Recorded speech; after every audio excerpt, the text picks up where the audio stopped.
Welcome in, everybody. It is the Super Bowl. It is the last edition for the season of the NFL betting show here on the FTN YouTube channel. Hopefully, all season long, you guys have been using us, hitting those plays. We've been doing relatively well all season long. So, hopefully, you have a bigger balance and you can now invest it in this big game on Sunday. As usual, I'm your host, the spitting statistician, Dane Martinez. We got the prop god in the building. We got my man, Sam Chowdhury, in the building as well. Now, listen, we're going to talk the game, but here we have been talking props for a lot of the season. And quite frankly, during the Super Bowl, there is a boatload of props. Like sometimes literally someone gives me a prop and I'm like, ooh, I like that. And I struggle to find it on my different apps. It's like, oh, I got to go in this tab and I got to go find it here or here. So absolutely, we're going to try to sift through the noise and give you what you absolutely need. What we're going to do is we're going to start on the Philadelphia Eagles side.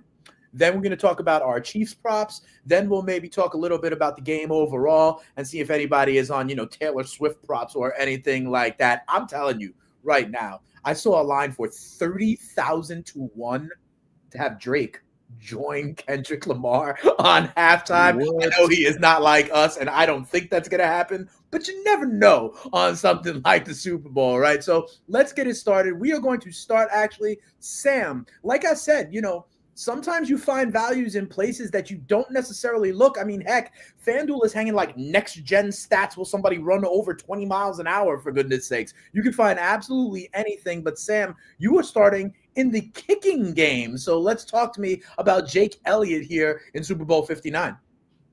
Yeah, man. I actually played this prop the last week. And, I mean, you want to talk about a sweat. I mean, I don't think I've ever seen it, but so I gave out the Elliott as our free bet of the day on the Commanders game. And he goes out and he starts off by missing a field goal. And he ended up hitting this line without a single field goal. 7 straight extra points. Yeah, and it's incredible. And, like, pretty much, I mean, I'm just going to go back to the well, even going back to the last write-up. Overall on the season, he's hit this line in 14 out of 20 games overall, including the playoffs. Good for a 70% hit rate. If you just look at the sample size with A.J. Brown, remember Brown missed a big chunk of the season. He's over in 12 out of 16 games. That's 75%.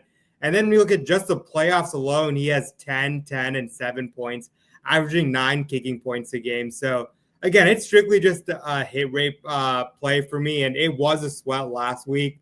But, I mean, last week he didn't hit a single field goal. I think he's a good bet to at least hit 2. I mean, 1 at the bare minimum. Like I said, he had no field goals last week and got it on extra points alone. So I do lean the kicking points over the 1.5 field goals, even though I think that's also a decent look as well. But, yeah, there's a lot of outs. I mean, most of the top offenses in the league we see, their kickers always have a 7.5 kicking point line. I'm not really sure why Jake Elliott's is always 6.5. Like I said, he's over this line 70% of the season, 75% with AJ Brown. So I'm just going to take the value here. All right, sounds good, Sam. By the way, you froze up for us a little bit, so do me a favor. What we're going to do is have you come on back in, okay, when I give my first prop, see if we can get that connection back on for you, all right, brother man? So there we go.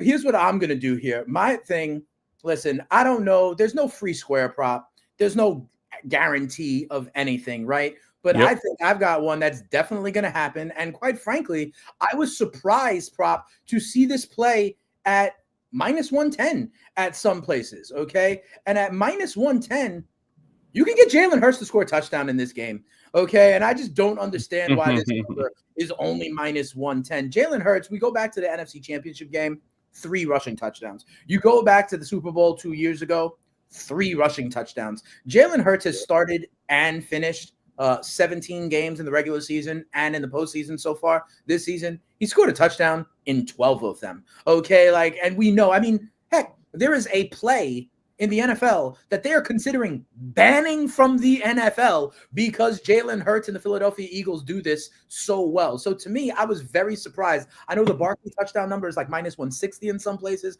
I was surprised that the Jalen Hurts number wasn't at the same level as Saquon Barkley, because you guys know the narrative all season long. It's been that Hurts has been vulturing the touchdowns from Saquon Barkley. So to me, fact that I can get this number at a better number than Jalen Hurts is than Saquon is absolutely ridiculous. Give me Jalen Hurts to score a touchdown. I'm even throwing shekels on Jalen Hurts to score 2 touchdowns in this game. You can get that at plus 550. So I'm not mad at that either. I think it is as close to a free square in this game as you possibly can. I got Jalen Hurts getting into the end zone. And by the way, before we get to prop, people talking about you in multiple spaces, giving people the content. People love the prop god out there. No days off for prop.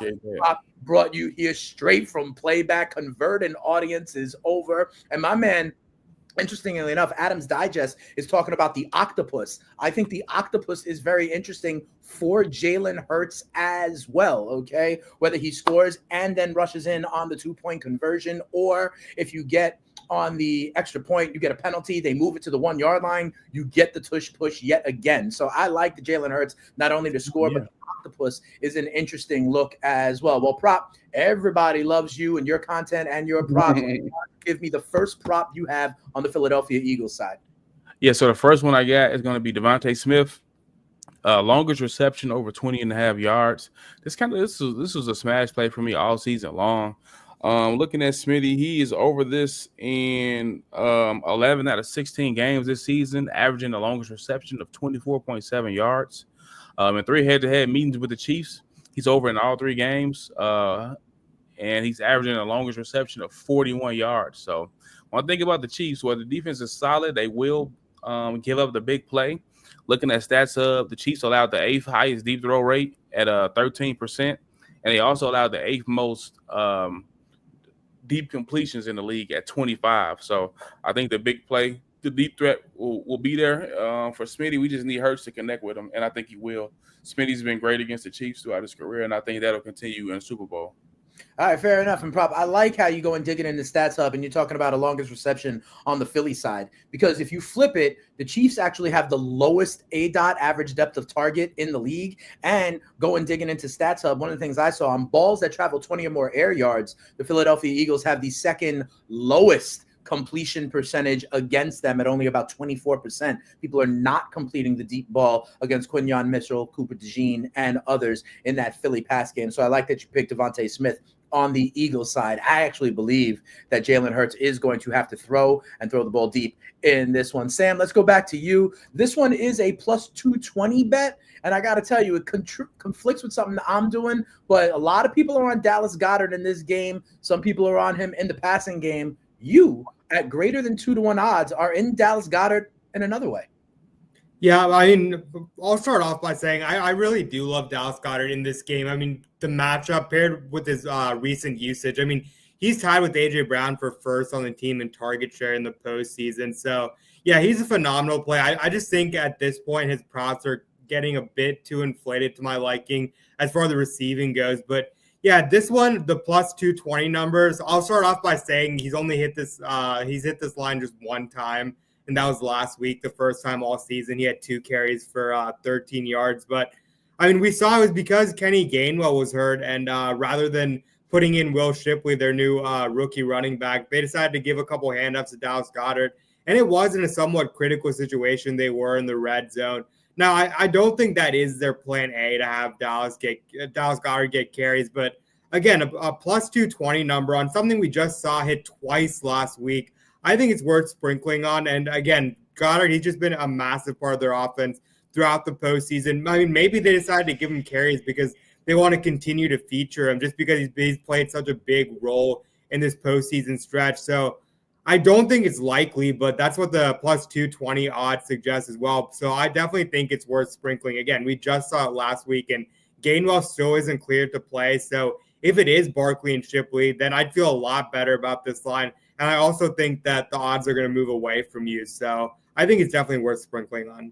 All right, fair enough. And by the way, that is one of the props that we do have a big edge on over at FTN Fantasy with our props tool for the Super Bowl. So I did say, though, to Sam, that this goes contrary to something that I am betting. Like I said, it's like a Cheesecake Factory menu, okay, with how many pages you have to sift through to get to some of the props. I am on something that, let me tell you, if Dallas Goedert does go over half a rushing yard, I'm in trouble because I am going under 4 Eagles to have a rushing attempt in Super Bowl 59. Okay. Some places this number is at 3.5. Some places this is at 4. I like 4 on the number a lot better. I believe that unlike the Kansas City offense, when they're hanging something like 8 different guys receiving yards prop, where they're hanging a number of 7.5 guys to catch a pass for the Kansas City Chiefs, it's only 5.5 to catch pass for the Philadelphia Eagles, right?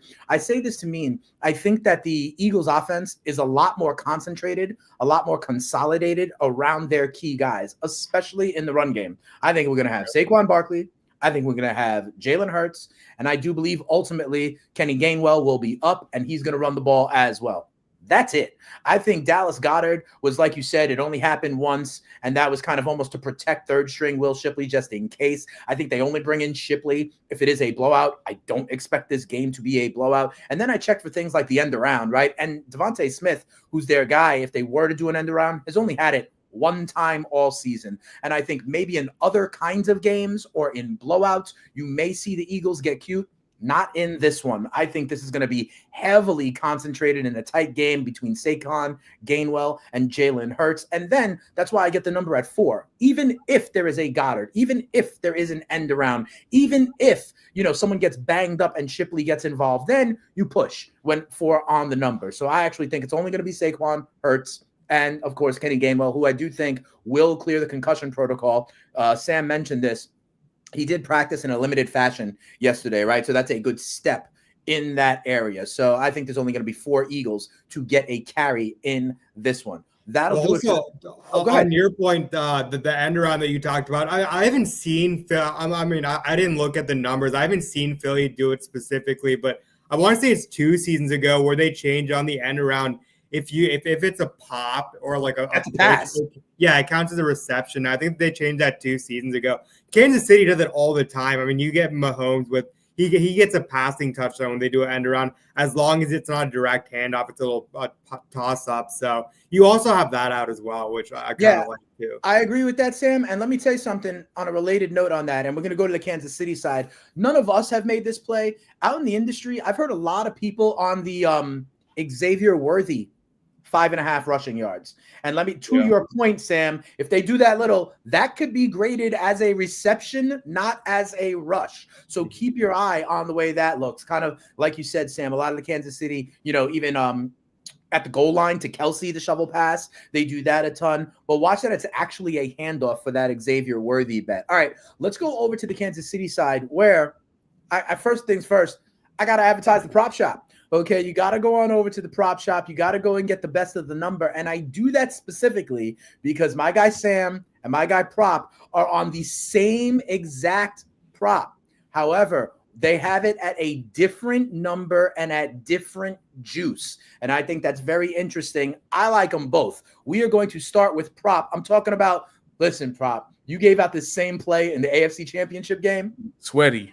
And we needed to wait until the last play of the game. And listen, I think it speaks to something here. First of all, the Kansas City Chiefs trust this guy in the passing game and passing formations because of Pass Pro. In fact, they custom to protect Patrick Mahomes. And then, yes, because he is the receiving back, and on the last play of the game, they could have run the ball, but if Buffalo stopped them, they would have had to punt it back and give Josh Allen about 15 seconds or so. So what they do, they found this guy, Samaje Perine, in the flat. I think I DM'd you being like, we got to wait until the very last play, but it's still cash, and you're going back to the well, Samaje Perine at a relatively low number, Prop. Yeah, going right back to it, and hopefully it doesn't take as long this time to cash in. So Samaje over 7.5 receiving yards, plus 100 on Caesars. Looking at it, Perine has crushed this line all season. He's over in 16 out of 19 games, averaging 17.8 yards per game. Per Stats Hub, he does lead the Chiefs running backs in target share this season at 5.5%, and he leads the Chiefs running backs in receiving yards with 297. Looking into it, if you're looking at the snaps, he's been on the field for 17 snaps. He's ran a route on 15 of them. He's only coming in on those passing downs. We know the Chiefs don't run the ball nearly as much as they need to, and I like that in the favor of Perine because whenever he goes out there, there's a chance that he'll get a target. So You already mentioned the one catch for 17 yards, averaging 8.5 yards per game in the postseason. So 13.9% snap percentage, but he's only out there on the pass catching down. So I like our chances here once again. All right, fair enough. And Sam, listen, anything to add? You're on it, but you're on it over 6.5 receiving yards. It's just okay.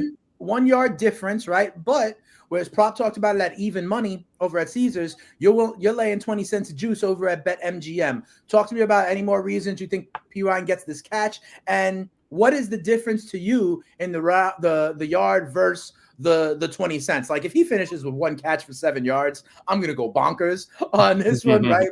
But Sam, talk to me why, if any reason, you're laying the 20 cents for the 1 yard discount.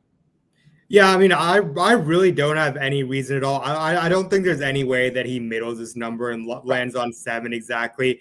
It just, I don't know, maybe it just keep me sane that I'll just take I mean, it's already such a low number that going 1 yard short, it's not going to hurt me. But Prop said it earlier too, 16 out of 19 games he's cleared this line, and he's only had 8 or more. So he's never landed that 7 number. It's always been 8 or more. So, I mean, if he's going over my line, he's going over Prop's line. Prop is probably the better value on Prop. 16 out of 19, 8+. So he's hitting that 8 number on the dot. So you can go with that. Me, again, like I said, it's just a mental thing that it's such a low number. It's 6.5.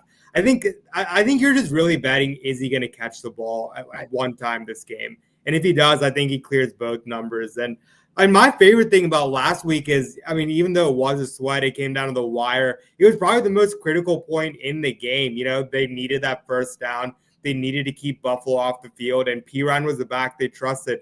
Remember, they have Pacheco and Hunt back, and I mean, he's hitting this line in over 80% of games still with the backs all active. So I don't think we're going to have to wait nearly as long as well. We talked about Eckler a lot last week, and he didn't get there on the yards, but, I mean, the volume was there. He was still getting peppered. They couldn't run the ball. I don't think Kansas City is going to have success running the ball with Kareem Hunt and Isaiah Pacheco. And I think there's a good chance that we actually see a big snap share game from Perine, which we haven't seen.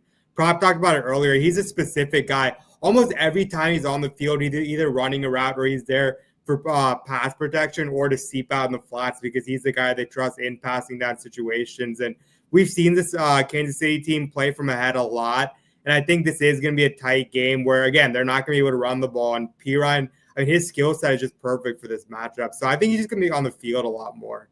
Yep, fair enough. I like what you're saying there, to be sure. I like that they trust him in the big plays, like we mentioned the last play against Buffalo, and he's certainly the receiving back. Speaking of, Kansas City throwing the ball, it leads to my next prop. I'm going with Patrick Mahomes over 35.5 attempts in this game. There are some places you got to go on over to Prop Shop where it's at 36.5. Few reasons for this. One, I told you about, you guys have both said something about Kansas City not really being able to run the ball. They have the lowest number of explosive runs in the NFL all season, okay? In terms of those 10-plus yard carries, only 33 all season long against this Eagles run defense. I think it is going to be somewhat tough sledding here for the Kansas City Chiefs. We talked about it. I mentioned it when Prop gave his Devontae Smith longest reception prop. The Chiefs also lowest ADOT in the entire NFL, average depth of target, right? This is not, and the public, people out there, still think of the Chiefs offense as this like dynamic Tyreek Hill kind of passing offense, and it is not. They do not really throw the ball deep over the top. They got Xavier Worthy with the fastest time in the combine, and we're talking about pop passes to him. They are not throwing the ball downfield, and the Philadelphia Eagles are really good defending the deep pass. This Kansas City offense is more like dink and dunk, matriculate the ball down the field and not make mistakes. That combined with, I don't know how well the run game is going to be. And I'm going to, kind of tell you right now, I think the Eagles are going to win this game.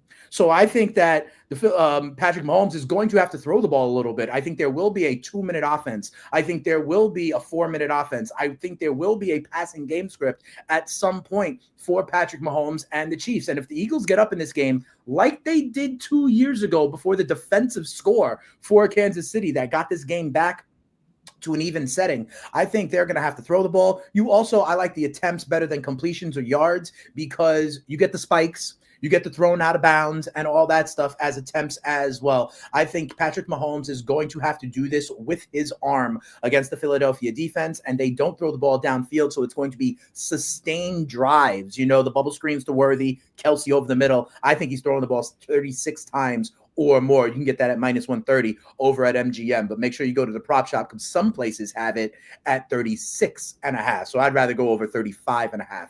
Back to you, Prop. You've got a little same game parlay here. I think you're going a little bit conservative. You're taking the numbers down on the receptions. This is something I know Sam does nightly in the NBA, getting with those alt lines and still getting to a plus number. Talk to me about the guys you're targeting and why you're shaving off a little bit on their receptions. Yep. So we're going to go with Devontae Smith and Dallas Goedert, both for 4+ receptions, and then Hollywood Brown for the Chiefs for 3+ receptions. You get that at plus 166. So I'll start off with Goddard real quick. Tight ends against the Chiefs have been a smash spot pretty much all season. He's exceeded 4 receptions in 9 out of 13 games, averaging 4.4 catches per game. And per our FTN, the DVOA adjusted fantasy points against tool, the Chiefs allowed opposing tight ends to produce at a rate 18% above the league average, which was 5th worst in the NFL defensively. And they also allowed the 2nd most receptions per game to opposing tight ends at 6.2. So we're getting a tad bit under his line and under what the Chiefs are giving up, on the season. Going to the Devontae Smith, the same thing. Like I said, he's always had success against Kansas City. Looking at his receptions at 4 or more, he's over in 13 out of 16 games, averaging 5 receptions per game. Against Kansas City, 7, 7, and 6 in 3 straight games, averaging 6.7 receptions per game. You look at Stats Hub and look at the route participation for the Chiefs. The Eagles. Smitty leads the Eagles receivers in route participation at 71.6%. The next closest person to him is Saquon Barkley at 65.9%. And then A.J. Brown at 65.7. Now, Smitty and A.J. Brown both played 13 games. Saquon played 16. So if Smitty would have been healthy, then he would have been number 1. And he may have gotten A.J. in target share. A.J. 19.7% target share. Smitty 18.1%. So he's that clear number 2 option. And I expect him to have another great game against the Chiefs. Lastly, Hollywood Brown over the 3+ receptions. Now, this one, it could be this one is a little bit more on the riskier side, even though he has a nice hit rate. He's over in 3 out of 4 games. He had 3 against Buffalo. The reason why I like this is looking at Stats Hub, and you see that DeAndre Hopkins has just not been on the field for the Chiefs in the postseason. His usage has gone down each week over the last few weeks. I had it pulled up, and then it backed out on me because I wanted to give the exact numbers that we have.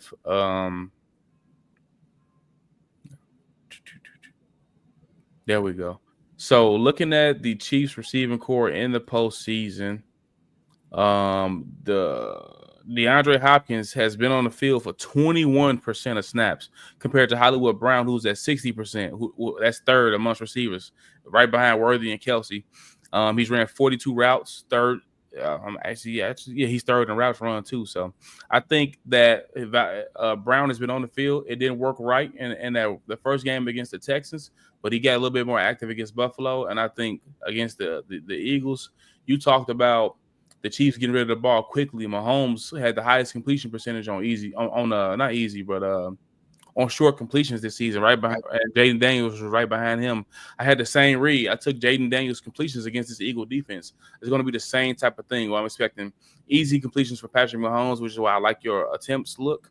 And I love Marquise Brown. He probably will get about 5 catches in the Super Bowl, to be honest with you. But, yep, those are the 3 guys and why I like them. All right, fair enough. We got people in the chat. Big shout out, of course, saying love that Perine play. A lot of people are on that. He's going to start, he's going to be part of the passing game in this one. And I bring up something about the Chiefs running backs because I got something now. People are not on this. I am on an island on this. However, on our Sirius XM show, the FTN Fantasy Show with me, Mike Randall, sometimes Jake Seeley, we have talked to 2 different Kansas City Chiefs beat writers. And I've been asking them about Isaiah Pacheco. And because remember, at the beginning of the season, people were high on Pacheco. Okay. Yep. Thought that he was going to be big, thought that he was going to be their lead back. Kareem Hunt was not on the roster at the beginning of the season. Honestly, Kareem Hunt is just a guy. Okay, Kareem Hunt falls forward. Kareem Hunt was a volume play. When Pacheco came back in like November-ish, he was, people thought, the lead back of the Kansas City Chiefs. He got banged up again in week 17, okay? Chiefs rested everybody in week 18, and then, he's been hurt. I have spoken to 2 different beat writers for the Kansas City Chiefs who have told me that because you have 2 weeks off since the AFC Championship game, that is 2 weeks removed for Isaiah Pacheco to look a little bit healthier than we have seen him in the playoffs. We've all been talking about this Eagles defense. I think they're good against the run, and I think Kareem Hunt will struggle. The Isaiah Pacheco number to me is too low. It is at 20 and a half, and I'm going over 20 and a half yards for Isaiah Pacheco in the run game. This is predicated on the idea that this is not going to be a 70-30 split for Kareem Hunt. This is predicated on the idea that Kareem Hunt is a little bit healthier 2 weeks further removed from his injuries. The Chiefs have nobody on the injury report, okay? So I think Pacheco is healthier. I think Kansas City, and everybody knows, Pacheco is the more dynamic back. He is the better back. And if he gets the volume, if he even gets a 50-50 timeshare with Kareem Hunt, despite the Eagles being a good run defense, this number is so low. You give me 8 carries out of Pacheco, he will get over this number, primarily because of the 2 more weeks getting him back healthier for this game. And if you rewind, everybody knows he is a better back than Kareem Hunt. So because that number is a good 30-35 yards lower than Kareem Hunt, I'm taking a bet that kind of carry share is going to be a little bit closer to 50-50 because Pacheco is a little bit healthier than when we saw him earlier in the playoffs. Those are our prop bets for this game. I got to ask you guys, how do you think the game's going to play out? How do you think the game's going to play out? I mean, the Chiefs are going for their 3rd straight Super Bowl history. The Eagles lost to this team 2 years ago in the Super Bowl. They had a lead. It was a great game in the 30s, back and forth. I'll start with you, Sam. Who's winning the Super Bowl, brother, man? Man, this one is so tough. I think, gun to my head, I think I'm going to lean with Philly here. I just think the way that I see this game playing out is I would love for this game to be exactly like the Super Bowl that we saw last time. But I feel like both of these offenses are completely different units from back then. I mean, that was when Patrick Mahomes was still that gunslinger that we all loved, and Jalen Hurts was still sort of coming into his own. But I feel like both these teams are just going to try and make this an ugly, ugly game. And, I mean, we've talked about the Philly run defense. Obviously, Kansas City's run defense is no joke, but I think both teams are still going to try and establish a run, ground and pound. If no team is pulling away, I think they're just going to keep at it. And I think in that kind of a game, Philly, I would give the edge to Philly there because, I mean, you're kind of taking quarterback out of the equation. Don't get me wrong, I do think Patrick Mahomes is still the better quarterback, which is why I think this is going to be a really close game. But if you're going to try and play the ugly ground and pound game, give me Saquon Barkley on Philly. And I don't know, as great as this Kansas City defense has been, I don't think anyone can stop Barkley right now. Say what you will about running backs mattering. I mean, you haven't seen Saquon Barkley play if you're still holding on to that narrative. So I think it's going to be a slight lean to Philly for me. All right, fair enough. Farrell was talking about how he loves the Perine play. He's with me on the Pacheco play as well. Arrow pointing up on him 2 weeks later. I'm just saying, prop, we go to you. Everybody wants to know who's going to win the Super Bowl, brother, man. I have this thing where I never bet against Patrick Mahomes when the spread is low as what it is. I think it's 1.5. You get Andy Reid off a bye. I don't remember the record off the top of my head, but I know it's insane. And I am not a Jalen Hurts believer when it matters the most. So I think he's a great leader, but I think he'll make a mistake before Patrick Mahomes does. Patrick Mahomes in the postseason is just simply lights out. So I can't go against that. We look at the explosive run tool as far as defense, and the Chiefs have allowed, I think they're like bottom 4 as far as explosive runs allowed. And Saquon's a home run hitter. The ground and pound thing is not really his thing. He gets a 20-some yard run. My guy Sosa Picks called this out, and I ran and looked at it. He gets a couple of home run shots, but if it's like a ground and pound type thing, it's not the same Saquon. So if he can't get the home run ball, then he's not effective. And that's what I think could be the difference. I'm going to trust the Chiefs' run defense If you put pressure on Jalen Hurts, I think he'll break before Patrick Mahomes does. That's an interesting prop. You mean in the NFC Championship game, if you take that first carry away where he ran for like 60, 70 yards for the touchdown, and like he did that, so I can't complain, right? Outside of that, I think he ran something like 16 times for 58 yards against Washington. You know what I mean? So that speaks a little bit. Let me ask you something, prop. I know you love every cent you can get. If you are on the Kansas City side, and they're at like minus 115, minus 120, something like that right now on the money line, I've been telling people, if you like the Kansas City side, forget minus 115, minus 120 to them to win the game. Just bet Patrick Mahomes to be the MVP, brother, man. You know, you could get Mahomes at the MVP at like plus 115, plus 120. That's about a 30, somewhere between 30 and 40 cents of difference. Because I'm going to tell you right now, bro, there is no way on God's green earth that the Kansas City Chiefs win this Super Bowl and Patty Mahomes is not taking home another MVP to build his legacy. What do you think about that? Or is that getting too cute just in case something crazy happens? I say forget the minus 115 Chiefs money line, bet the plus 115 Mahomes for MVP if you're on the Kansas City side. No, I'm not mad at that because, like I said, I like your look with the pass attempts. I just took Jaden Daniels for the completion, so I think if the Chiefs, when the Chiefs are putting up points, it'll be on the arm of Patrick Mahomes. Like you just said, I mean, they don't run the football, and they probably won't be able to run it effectively against the Eagles defense. So it'll be on Mahomes to get it done and spread it across the different receiving options that he has. So I think that's a good bet for the plus money. Yeah, absolutely. You know, I said it earlier in the week. I'm with Sam. I think the Eagles, their Eagles defense has been really, really strong. I do not think the Chiefs have faced a defense like the Eagles in a long time. And I also just think ultimately the Eagles offense, they have answers to whatever question you want to ask them. You want to drop Saquon? Cool. They're going to go to the passing game, and they can do that. I think it is Philadelphia's time. I'm on Philadelphia. I think they're going to win the game, and I can see either Hurts or Saquon Barkley as the MVP. I just think that Saquon is different, and they didn't have him last time around. And remember, without that defensive score, they were hanging with Philadelphia, and it was a great game last time around. I think Philly gets it done this time. Real quick, do either of you guys bet any of the novelty props, the Gatorade, the Taylor Swift stuff, the coin toss, the anthem, anything like that? I know you've been digging into the data, right?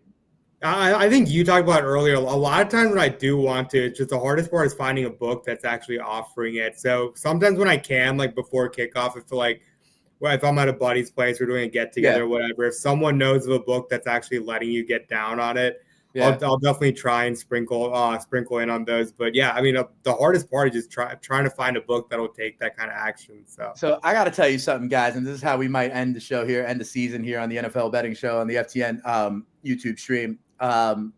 3 years ago, game was in Tampa. I was working for another network doing TV, right? And we had a guest on. It was a friend of one of my co-hosts that represented one of the Tampa Bay newspapers. Okay. And, you know, I try and be funny sometimes when I'm interviewing people, right?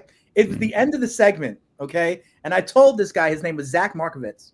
I told him, dude, what I need you to do, because you're there in Tampa the day before when they're doing the dress rehearsals, I need you to take your phone out and time the dress rehearsal of the national anthem, because it's lip synced. Dude ain't singing it live. It's a tape. What I need you to do is record it and DM me how long it runs for. Ha ha ha. We had a good laugh. Whatever. The next day, I kid you not, guys, he did it. There is video of him outside of in the parking lot of the arena when it was going on with his iPhone. He timed it and it went 2 minutes and like 13 seconds or whatever it was. Let me tell you something. Vegas took the prop down. Let me tell you something else. Wow. The newspaper he worked for fired him because they lost him his NFL credential because he did that. And let me tell you what else happened. I took that and I opened the bank and I bet it. And he was exactly right to the second, because it is a tape and we hammered it that year. I apologize to Zach because I was just joking. I didn't tell him to put it on its timeline for everybody. I told him to just DM me. But let me ask you, if you had that kind of data, then would you bet one of those novelty props? Oh, yeah. I would take out a load. I'd run the whole 9 for sure. And that's what I don't understand. Like, there's people out there, like, you can get the Gatorade color, right? Like, there's a water boy out there somewhere who is filling the damn jugs with the color. He knows. There's, like, you know, Kendrick Lamar's manager, their backup dancers, they know what song he's playing first, you know? So I wonder if that is the way it goes. But in any event, I want everybody to have some fun, whether you watch it at home, you go to a party, you go to the bar, you go to the casino, have a great time. For my guy, Sam Chowdhury, for the Prop God, it has been an honor and a privilege all season long to help people get paid. Hopefully you've been tailing us. Hopefully you've had some fun as well. You will continue to be able to see these guys work left, right, and center with FTN, and we will be back next year to try to get you paid here on the NFL betting show at FTN Fantasy. We'll see you guys. Have a great season. Have a great Super Bowl. We out of here. Peace.